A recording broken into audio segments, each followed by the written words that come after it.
ಗದಗದಲ್ಲಿ ವಿಭಾಗೀಯ ಮಟ್ಟದ ಒಂದು ಲೀಡರ್ಸ್ ಕಾನ್ಕ್ಲೇವ್ ನಾಯಕರ ಸಮಾವೇಶ ನಮ್ಮ ಪದಾಧಿಕಾರಿಗಳಿಗೆ ನಾಯಕರುಗಳಿಗೆ ಒಂದು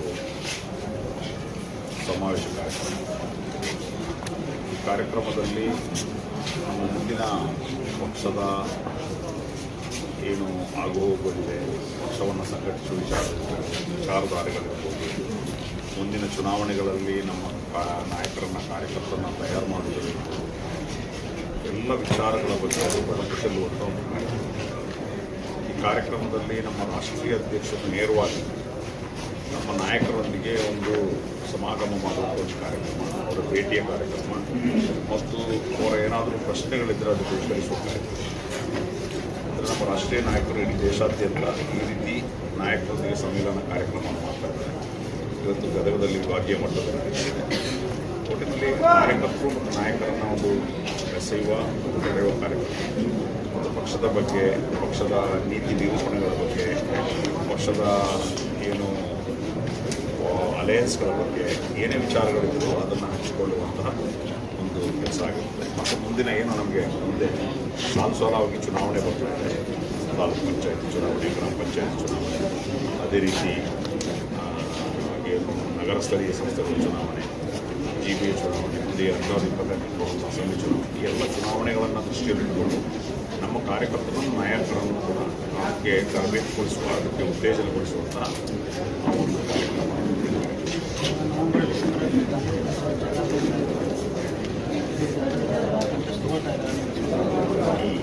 ಈ ಸರ್ಕಾರ ಏನಿದೆ ಪ್ರಜಾತಂತ್ರ ವಿರೋಧಿ ಸರ್ಕಾರ.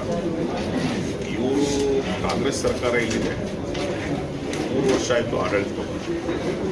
ಇವರು BJPಯನ್ನು ಪ್ರಜಾತಂತ್ರ ವಿರೋಧಿಗಳು ಅಂತ ಕರೀತಾರೆ, ಜನವಿರೋಧಿಗಳು ಅಂತ.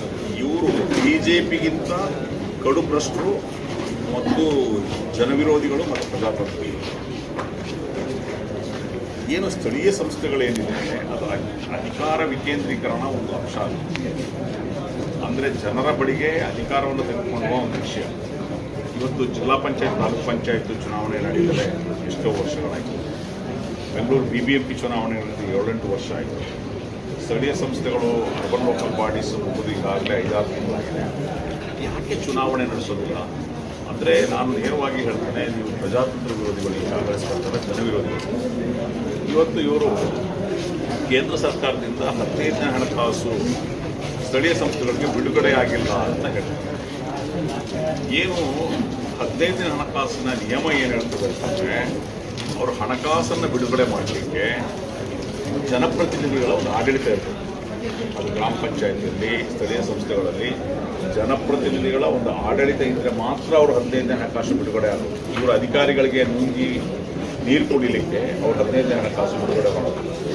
ಹಾಗಾಗಿ ಕೋಟ್ಯಾಂತರ ರೂಪಾಯಿ 16ನೇ ಹಣಕಾಸಿನ ಹಣ ಬಿಡುಗಡೆ ಆದರೆ ಕೇಂದ್ರ ಸರ್ಕಾರದಲ್ಲಿ ಬಾಕಿ. ಅದು ಜನರಿಗೆ ಡೆವಲಪ್ಮೆಂಟ್ಗೆ ಇರುವಂತಹ ಚುನಾವಣೆ ನಡೆಸದೇ ಜನರಿಗೆ ಅನ್ಯಾಯ ಮಾಡ್ತಾ ಇದ್ದಾರೆ ಮತ್ತು ಕೇಂದ್ರ ಸರ್ಕಾರಕ್ಕೆ ಗೂಬೆ ತೋರಿಸ್ತಾ ಇದ್ದಾರೆ.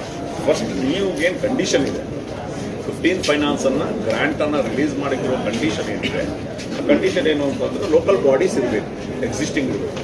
ಲೋಕಲ್ ಬಾಡೀಸ್ ಇಲ್ಲ, ಅದನ್ನು ಹಣ ಕೊಡ್ತಾಯಿಲ್ಲ, ನೀವು ಎಲೆಕ್ಷನ್ ಮಾಡಿ. ಹಾಗಾಗಿ ಇನ್ನು ಮುಂದೆ ಬರುವಂಥ ಜಿಲ್ಲಾ ಪಂಚಾಯತ್, ತಾಲೂಕು ಪಂಚಾಯತ್ ಇರ್ಬೋದು, ಎಲ್ಲ ಚುನಾವಣೆಗಳಲ್ಲೂ ಕೂಡ ನಾವು ಸಕ್ರಿಯವಾಗಿ ಸ್ಪರ್ಧೆ ಮಾಡ್ತೀವಿ, ಜನರ ಪರವಾಗಿ ಕೆಲಸ ಮಾಡ್ತೀವಿ. ಮತ್ತು ಚುನಾವಣೆ ಈಗಾಗಲೇ ನಾವು ಆರಂಭವನ್ನು ಮಾಡಿದ್ದೀವಿ. ಮುಂದಿನ ಬೇಗದಲ್ಲಿ ಅತಿ ಶೀಘ್ರವಾಗಿ ನಮ್ಮ ಅಭ್ಯರ್ಥಿಗಳು ಯಾರು ಅನ್ನೋದರ ವಿಚಾರವನ್ನು ನಾವು ಪ್ರಕಟಿಸ್ತೀವಿ. ಗದಗ ಜಿಲ್ಲೆಯಲ್ಲೂ ಕೂಡ ನಾವು ಸ್ಪರ್ಧೆ ಮಾಡಬೇಕು ಅನ್ನೋದು. ಯಾಕಂತಂದರೆ ಬರೀ ಜನ ಬೇಸತ್ತಿದ್ದಾರೆ ಈ ಹಳೆಯ ರಾಜಕಾರಣಿಗಳ ಬಗ್ಗೆ, ಈ ರಾಜಕೀಯ ವ್ಯವಸ್ಥೆ ಬಗ್ಗೆ, ಯಥಾಸ್ಥಿತಿವಾದದ ಬಗ್ಗೆ ಜನರು ಬೇಸತ್ತಿದ್ದಾರೆ. ಜನರು ಬದಲಾವಣೆಯನ್ನು ಬಯಸ್ತಾ ಇದ್ದಾರೆ. ಹಾಗಾಗಿ ನಾವು ಸಮರ್ಥ, ಪ್ರಾಮಾಣಿಕ ಅಭ್ಯರ್ಥಿಗಳು ನಾವು ಹುಡುಕ್ತಾ ಇದ್ದೀವಿ.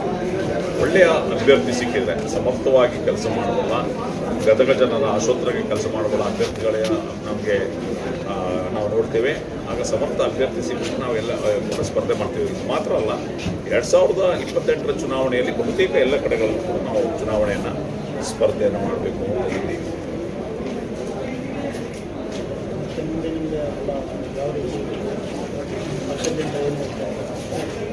ಈಗ ಸದ್ಯಕ್ಕೆ ನಾವು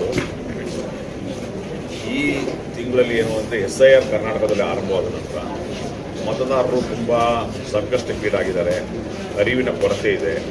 ಯಾವ ರೀತಿ ಎನ್ಯುಮರೇಷನ್ ಫಾರಮ್ ಫಿಲ್ ಮಾಡಬೇಕು, 2007ರ ವೋಟಿಂಗ್ ಲಿಸ್ಟ್ನಲ್ಲಿ ಯಾವ ರೀತಿ ಹುಡುಕಬೇಕು, ಹೆಸರು ಹುಡುಕಬೇಕು, ಅಷ್ಟು ಅರಿವು ಜ್ಞಾನ ನಮ್ಮ ಜನರಿಗಿಲ್ಲ. ಎಲ್ಲ ಬಡ ಜನರು, ಕೂಲಿ ಕಾರ್ಮಿಕರು ಎಲ್ಲ ಇರೋದು, ರೈತರು ಎಲ್ಲ.